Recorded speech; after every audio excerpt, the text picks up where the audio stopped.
matagal nang naka-schedule po yung Singapore ng pamilya ni Baste. Matagal na. Ang nadinig ko, nasa agap kong balita, nalaman daw, bago kumagat si Torre doon sa hamon ni Baste, nalaman daw ng kampo ni Torre na aalis talaga si Baste sa linggo.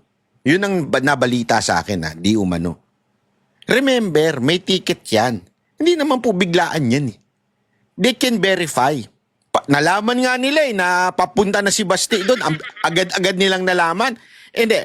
Kung ako ito yung pinipicture nila tatakas si Baste dahil may ano. Kung ako tatakas, hindi ninyo malalaman yan. Di ba? Kaya lang, bakit ninyo nalaman? Agad-agad. Lumabas ka agad sa balita na pupunta siyang ang bilis ng impormasyon.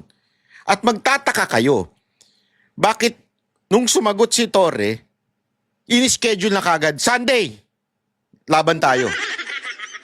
May schedule kagad siya without even asking yung kalaban niya.